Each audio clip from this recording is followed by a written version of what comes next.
আজকে খিচুড়ি রান্না করতেছি। আসসালামু আলাইকুম। এই তো খিচুড়ির জন্য প্রথমে আমি 3টা মরিচ দিয়েছিলাম, কীরকম কালো হয়ে গেছে। তারপরে এগুলো বাদ নতুন করে আবার অ্যাড করতেছি এখানে 4টা লাল মরিচ। বর্ষার দিনে মাঝে মাঝে অনেক পদের ডাল, তারপরে বিভিন্ন রকমের সবজি যদি অ্যাড করে ভাতের চালটা দিয়ে রান্না করা হয়, তাহলে মোটামুটি একসাথেই কষ্টটা সেরে যায়। আর আমি মাঝে মাঝে এরকম করে থাকি। আমার ইতিপূর্বে ব্লগে অনেকেই দেখেছো। এই তো এখানে মরিচটা একটু লাল লাল করে ভেজে নিলাম হালকা, কারণ এর আগেরগুলো তো পুরো টুরে একদম ক্লিয়ার হয়ে গেছে। তারপরও মশমশে আছে, ভিতরটা দেখি কীরকম। ওই দেখো ভিতরটা এইরকম, খাওয়া যাবে না, তাই এটা বাদ দিলাম। আর পাশাপাশি এখান থেকে আমি নিতে আছি, এইখানে বোম্বা মরিচ নিয়েছি 2টা, কাঁচামরিচগুলো নিয়েছি। আগে আমি এই পেঁয়াজটি দিয়ে ফেলবো এখানে। আর এখানেও পেঁয়াজ বাটা আছে, আদা বাটা আছে, রসুন বাটা আছে। এগুলো আমি অ্যাড করবো এই খিচুড়ির সাথে, যেহেতু ডাল আছে, সবজি আছে, সব মিলিয়ে একটা সুঘ্রাণ তৈরি হবে এই খিচুড়িটা থেকে। তোমরা বন্ধুরা লং ভিডিও হয়ে যাচ্ছে, তোমরা দেখো আমার ভিডিওটাকে না টেনে। তোমাদের কাছে আমার রিকোয়েস্ট রইল, আর যারা পুরান বন্ধু আছো তোমরা অবশ্যই আমাকে লাইক কমেন্ট করে পাশে থাকবা সর্বদা। তোমাদের প্রতি আমি কৃতজ্ঞতা প্রকাশ করতেছি এবং আন্তরিক ভালোবাসা তোমাদের প্রতি আমার অনেক অনেক বেশি বেড়ে গেছে। যেহেতু আমি ইউটিউবে অতটা ভালো বুঝি নাই কাজ করে, অনেক ইনশাল্লাহ তোমাদের সাপোর্টের জন্য আমার 1,16,000 ভিউর উপরে হয়ে গেছে টোটাল। মাশাল্লাহ, এতে আমি অনেক অনেক খুশি, আনন্দিত। আমি চেষ্টা করতেছি আরও ভালো ভালো ব্লগ নিয়ে আসার জন্য তোমাদের মাঝে, তাই তোমরা আমার পাশে থাকবা, অলরেডি চলে যাবা না। আসলে এই তো এখানে আমি কি করলাম, এগুলো দেওয়ার পরে তারপরে এখানে কাঁচামরিচটা দিয়ে ফেলবো, বোমা মরিচটা দিয়ে ফেলবো, যেহেতু সবজি আছে। বেশি একটা জাল হইলে আবার মেয়ে খেতে চায় না। আর এখানে মূলত এই বোমা মরিচটা একটু কেচে দিচ্ছি, ভিতর থেকে সেন্ট বের হবে, ঝালটা বের হবে।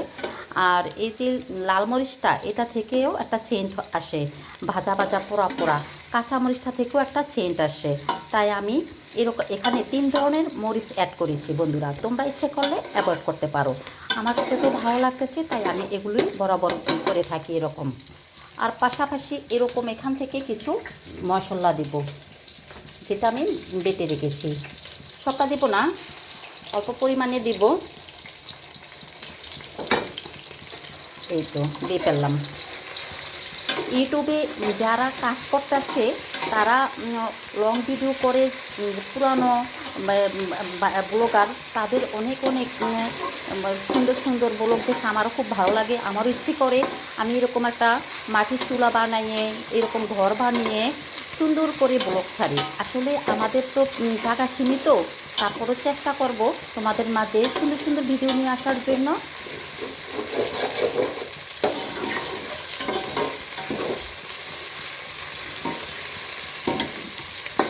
আমি এই ভিডিওটা ফেসবুকও ছাড়বো, অলরেডি ইউটিউবও ছাড়বো। যে যেখান থেকে দেখছো বন্ধুরা আমার এই ভিডিওটা, সবার কাছে আমার অনুরোধ রইল, আমাকে একটু লাইক করে দিও, সাবস্ক্রাইব করে দিও। ইউটিউব থেকে দেখলে সাবস্ক্রাইব করবা, আর যদি পেজ থেকে দেখো তাহলে লাইক কমেন্ট করে শেয়ার করে দিতে পারো, ফলো করে পাশে থাকতে পারো বন্ধু হিসাবে। আমি যে কোনো সময় লাইভে আসবো, অলরেডি প্রসেস এখনও হয়নি সেরকম করে, পরিবেশটা আমার, সেজন্য আসতে পারি না। তাই বলে তোমরা আমাকে অ্যাভয়েড করে যেও না প্লিজ। এই তো এখানে আমি দিয়েছি কী কী ডাল তোমাদের সাথে শেয়ার হইতেছি। এখানে দিয়েছি আমি মুগ ডাল, খেসারির ডাল, তারপরে ছিমের বিচি, লাউ, আলু মিল করে, কাঁঠালে বেশি কাটতেছে বাইরে ভাই, দিয়ে দিয়ে আগে ফেলে। তারপরে আছে ভাতের চালটা।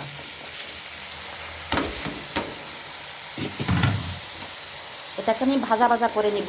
আজকে কিন্তু ভাতের চাল কম দিচ্ছি, আমার সাহেব বলতেছে বেশি করে রান্না করো, ফালা যায়। আসলে আমি একটু পরিমাণে বেশি করে দিই, আমার যেহেতু মুরগি আছে, মুরগিও খাবে, মুরগি খিচুড়ি খেতে পছন্দ করে, তাই আমি মুরগির জন্য একটু রান্না করি, ভাত পরিমাণে বেশি দিয়ে ফেলি।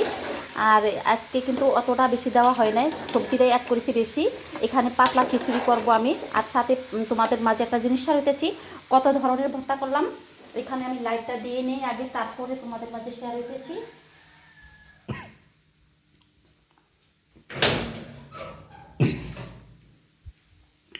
এই যে এখানে লালটা আছে, লাল মরিচ বেশি করে রসুন দিয়ে, বলা যায় রসুনেরই ভর্তা, তারপরও মরিচটা টেলে নিচ্ছি। আর পাশে আছে এটা মুগ ডালের ভর্তা, আর এখানে আছে এটা চাবার শুটকি বলো বা মাছ বলো ওটার ভর্তা আজকে চলবে। এখানে কিন্তু এই খিচুড়িটার সাথে এই ভর্তাগুলো পাশাপাশি চলবে।